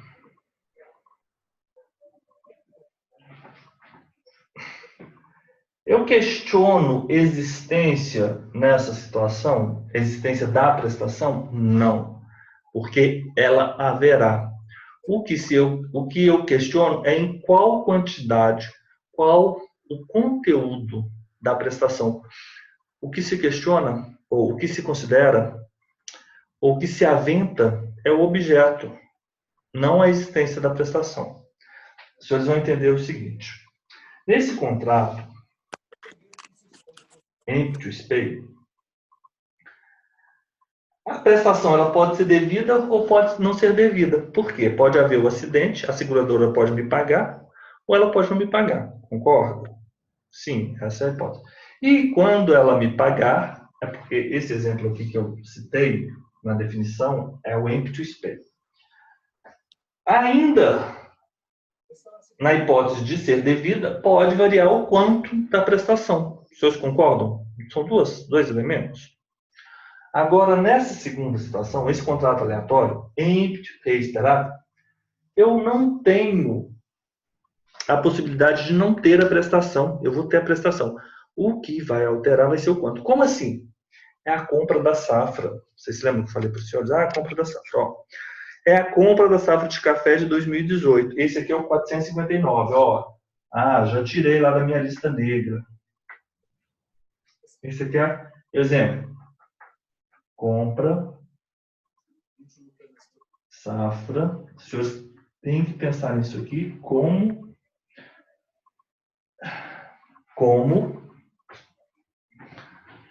com os exemplos. Ó, o risco se reduz à quantidade da coisa comprada, uma vez que um mínimo deverá ser apresentado.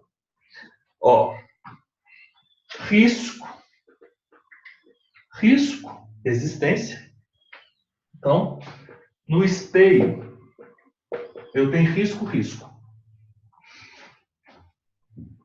No empty res perata, eu só tenho risco, porque o risco primeiro não existe. Eu só tenho risco, eu tenho o risco 1, tenho o risco 2. O risco 1 não existe, só existe o risco 2. Por quê? Porque a prestação vai ser devida. Ainda que na quantidade não, aí o risco é aí. Se for aleatório, por ser objeto dele coisas futuras, tomando o adquirente o risco de virem a existir em qualquer quantidade, pessoal, ele não falou assim, tomando para si o risco de não virem a existir. Correto?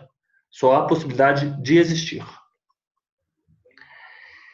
Terá também direito alienante quem vende a todo preço, desde que de sua parte não tiver concorrido culpa. Quem vende? Então, por exemplo, eu vou comprar o seu café, a sua safra de 2019, 100 mil reais. Comprei, já paguei, já garanti. Você vai ter que me vender. O que pode acontecer é ter uma quebra na sua safra, você me vender menos. Mas, por exemplo, eu queria muito ter aquele seu café, afinal de contas, aquele café foi premiado na exposição e eu tenho uma perspectiva de vendê-lo assim, a um preço absurdo. Eu garanto a sua safra. Bem, isso é um contrato que pode ser celebrado. Quem somos nós, né, para imaginarmos o que passa pela cabeça dos contratantes? Isso é uma possibilidade. Isso é uma possibilidade trazida pela lei. Nesse caso, podemos designá-lo ainda de venda da coisa esperada. A situação é: e se não tiver café nenhum? Aí não tem alienação.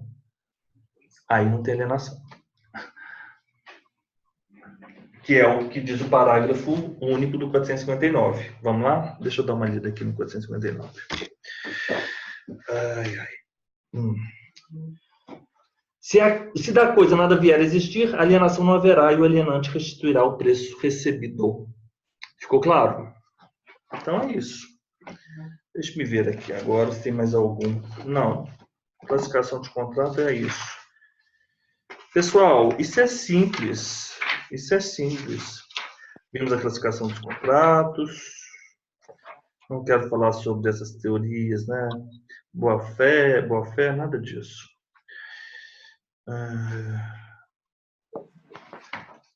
Ótimo. Essa parte aqui da Mônica Queiroz é uma delícia de se estudar. Formação dos contratos, nós já falamos. Contrato preliminar. Estipulação. Estipulação em favor de terceiro é aquilo que eu falei para vocês. 436 ou 438. Quando uma das partes, o estipulante, estipula com a outra, o promitente, reversão de certo benefício patrimonial em favor. Então, eu fui lá na seguradora e contratei um contrato de seguro para beneficiar, por exemplo, os meus sobrinhos. Isso, o nome disso é estipulação em favor de terceiro. O exemplo clássico, melhor que esse que eu falei, é o seguro de vida. É o seguro de vida. Estipulação em favor de terceiros. É o seguro de vida. O estipulante estabelece com o promitente. Quem que é o promitente? É a seguradora. Os senhores têm que pensar nessas situações. Estipulação em favor de terceiro é o seguro de vida. Ponto. Que certa vantagem reverte em favor de uma determinada pessoa com o falecimento, meu falecimento. Com o falecimento do estipulante, surge a conexão entre o promitente, a seguradora, e o terceiro, que é o beneficiário. Vocês visualizaram, né? Estamos visualizando.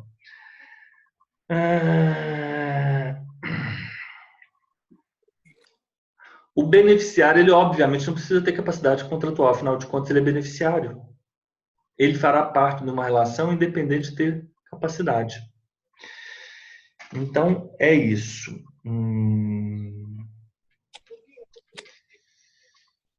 Mas ele precisa anuir, né? Porque ninguém pode impor a ele, né, um benefício, né?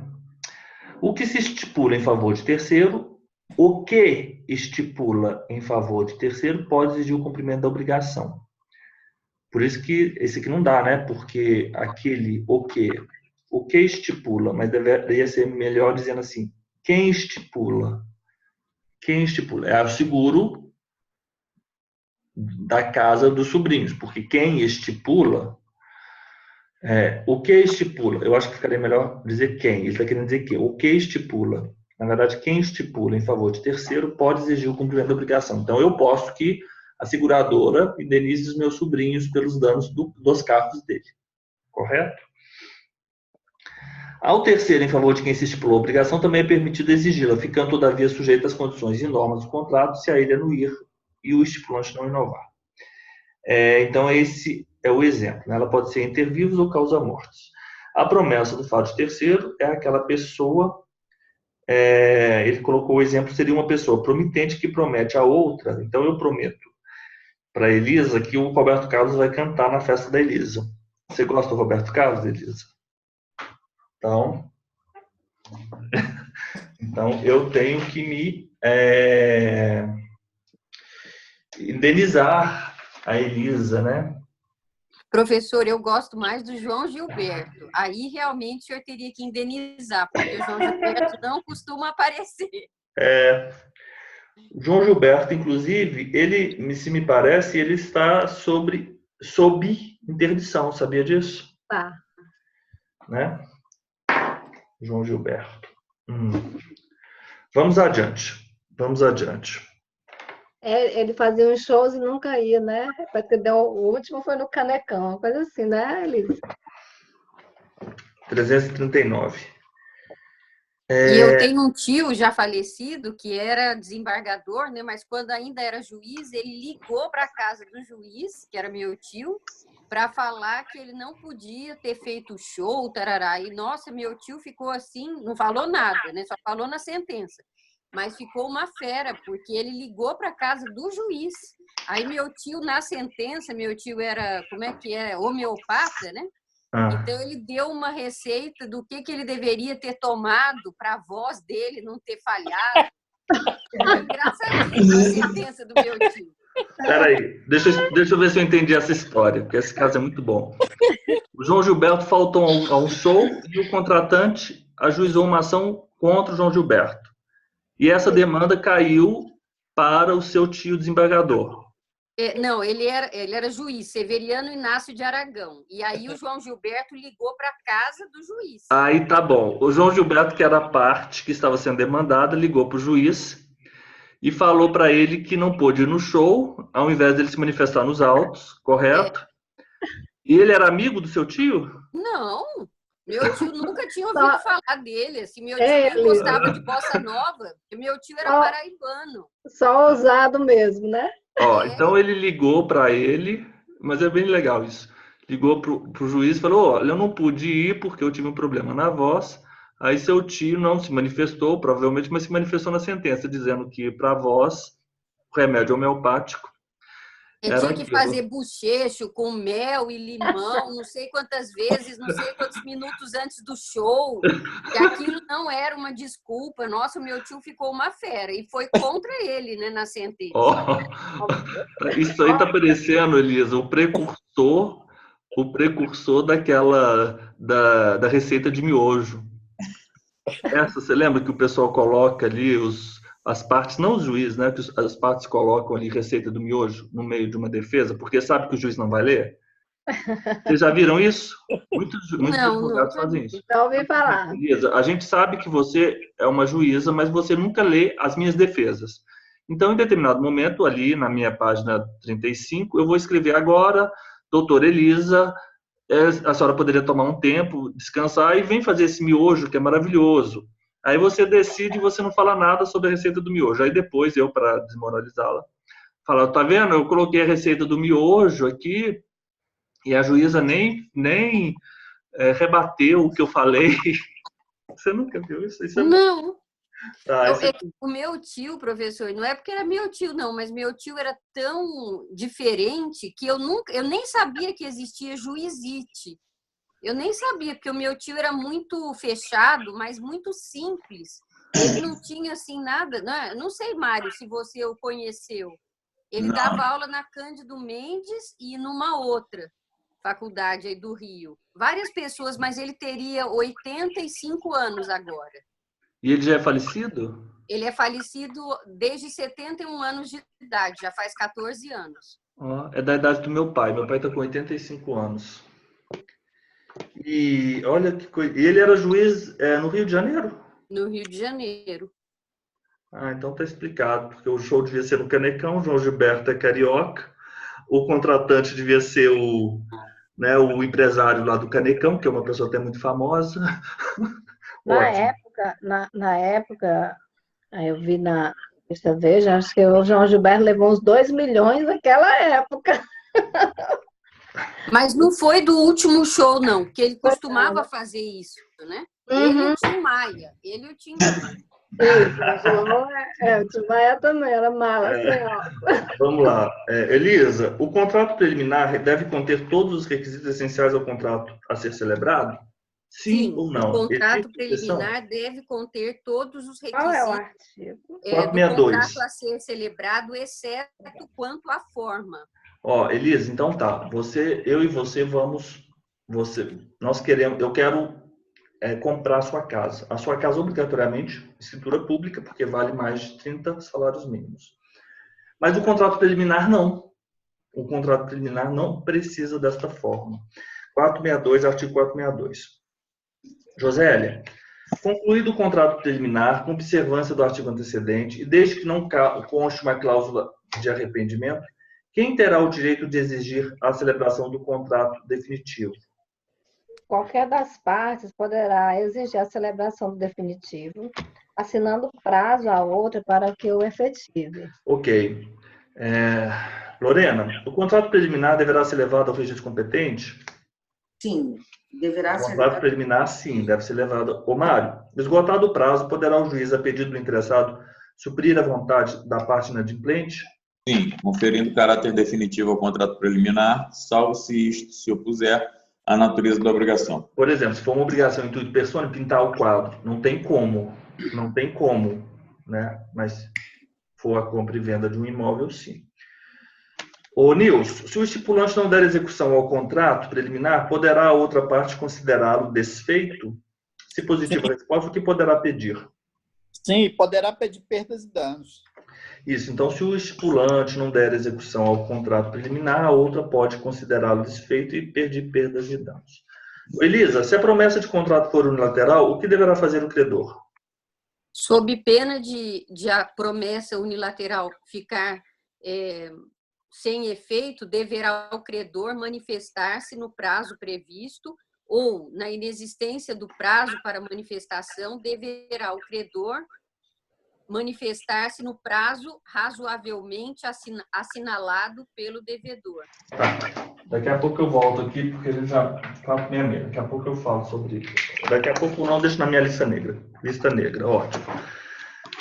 Vamos lá. Josélia, no momento da conclusão do contrato, pode uma das partes reservar-se a faculdade de indicar a pessoa que deve adquirir os direitos e assumir as obrigações dele decorrentes? Sim. Isso, no momento da conclusão do contrato, pode uma das partes reservar-se a faculdade de indicar a pessoa que deve adquirir os direitos e assumir as obrigações. Pessoal, isso aqui é aquela hipótese. Por exemplo, eu sou vizinho, eu tenho um vizinho e eu quero comprar o lote, mas o vizinho não vai vender o lote a mim, porque ele não gosta de mim. E você sabe que essas regras, por exemplo, essa pirraça, ela não deve prevalecer. Sabe qual a solução que foi encontrada? Ele vai celebrar o contrato com uma pessoa interposta, que eu, por exemplo, e essa interposta pessoa, ela vai reservar uma faculdade de indicar a pessoa que deve adquirir os direitos e assumir as obrigações, mas independente de ser compra e venda. Isso que é interessante.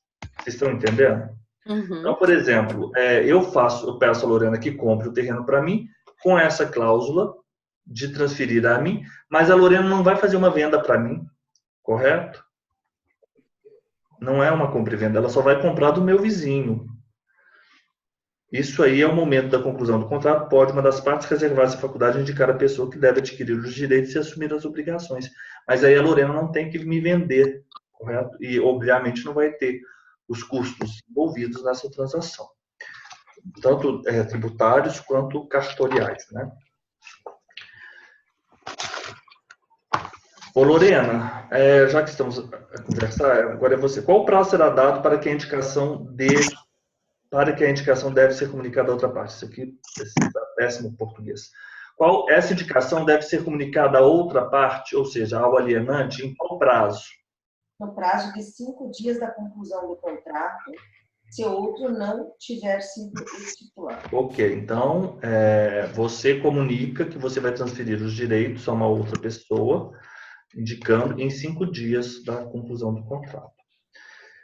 Ô, Mário, a aceitação da pessoa nomeada será eficaz se não se revestir da mesma forma que as partes usaram para o contrato?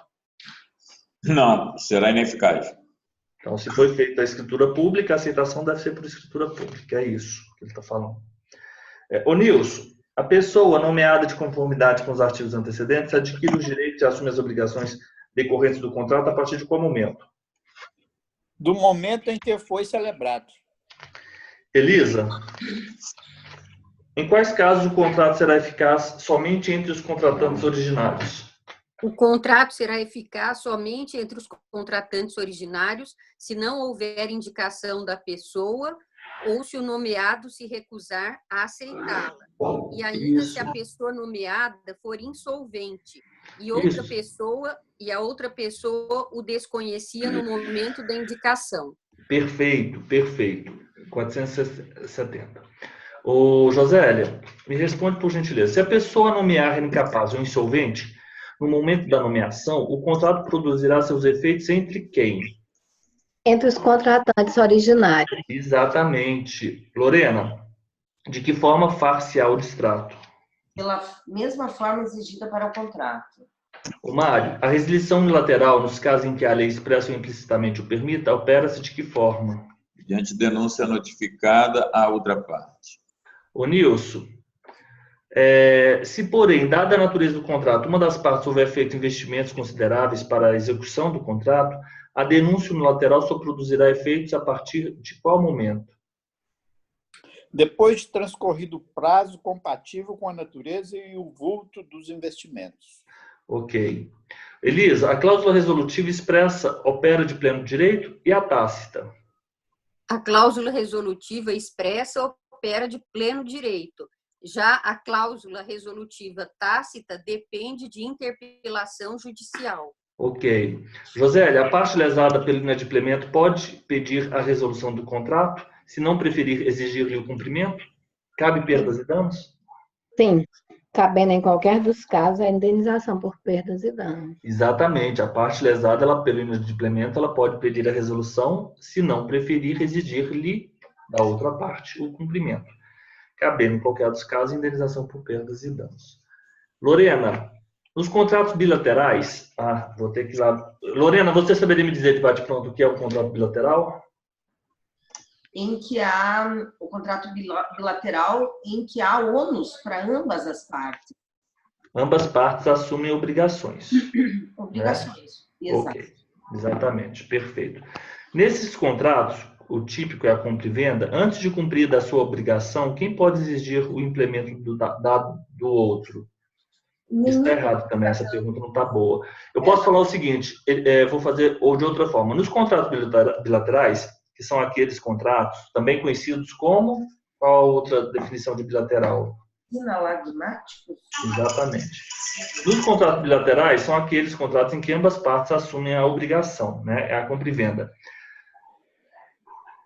O vendedor pode exigir o preço do comprador se ele não tiver dado ao comprador, entregado ao comprador a coisa?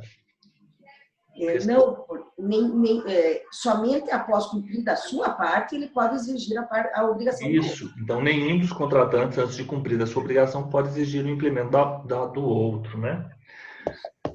Ô, Mário, me responde a pergunta.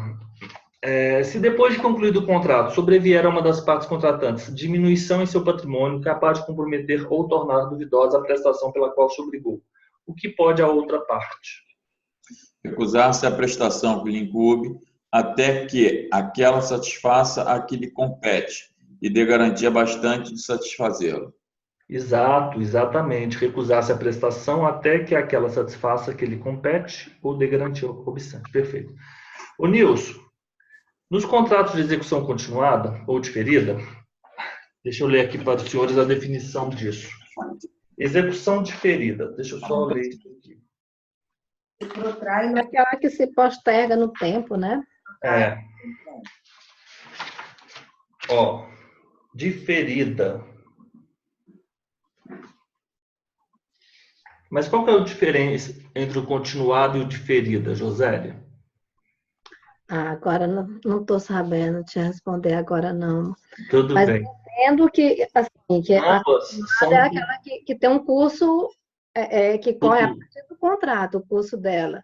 E a diferida, ela pode, o termo inicial, eu estou compreendendo que o termo inicial pode começar posteriormente. É isso aí, exatamente. Ó, o diferido tem a ver com a execução de uma vez, mas no futuro. O futuro, o continuado é futuro e continuado. Então tá, ó, contrato de execução futura continuada e contrato de execução futura diferida. Então, quando falar em continuada e diferida, vocês vão sempre pensar em futuro.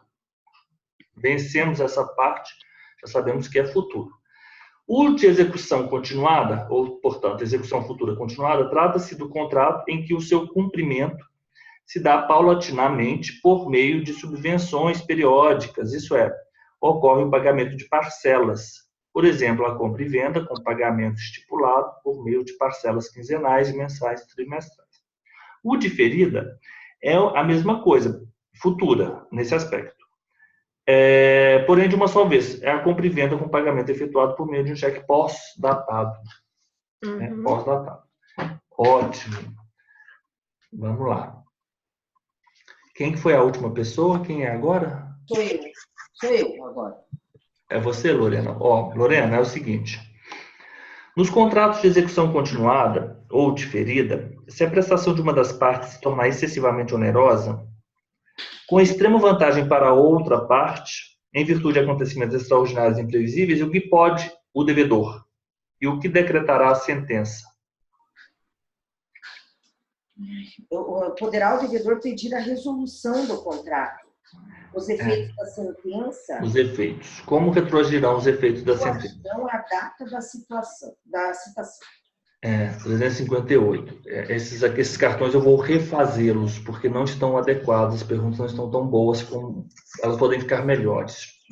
300, ô Mário, me faça uma responda por gentileza. A resolução poderá ser evitada, oferecendo-se o réu a modificar equitativamente as condições de contrato? Sim, pode. Sim, exatamente.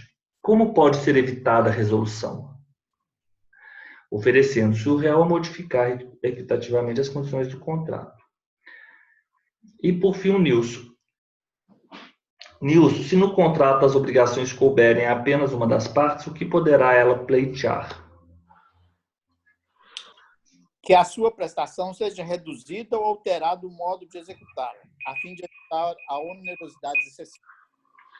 Então, pessoal, é o seguinte, semana que vem, então terminamos aqui o nosso bloco, de obrigações, até a parte dos contratos. Nós fizemos aqui, dividimos em 5 partes. Já estamos, assim, mais familiarizados, pelo menos, né? Mas a gente tem que treinar um pouco aí. Temos que treinar. Esse primeiro contato com os cartões, a gente ainda fica aí por entender. Mas depois que nós já pela terceira, quarta, quinta vez, já fica excelente. Então, vamos lá. Lorena, você quer dizer alguma coisa? Não, professor. Mari. Tá tudo bem para mim. Vou estudar agora após o almoço. Tá bom, ótimo. José, Lorena, você tem esse livro que eu indiquei? Ótimo. Você vai estudar por ele, então. Josélia, o Mário tem um livro também. Tá tranquilo. Elisa. Obrigada. Tranquilo, professor. Tranquilo Deus. também. Então tá. Vocês todos estão comigo, então. A partir de segunda-feira nós temos os cartões. Vou mandar para vocês. Aí eu gostaria de convidá-los. Lorena e o Mário, vocês querem participar da parte geral? A parte geral fui eu que fiz. Então tá ótimo. Então, professor, eu não vou participar. Porque você já participou, né? Da outra vez. Então tenho que estudar o seu material agora. Tá ótimo. Detalhadamente. As alterações eu vou voltar a passar para vocês. Mário, se você quiser participar, vai ser muito bem-vindo, tá bom? Obrigado. Então tá. Então, segunda-feira, às 19 horas, nós continuamos aqui, tá? Obrigada. Até mais, pessoal. Muito obrigado e bom final de semana. Tchau. Tchau. Tchau.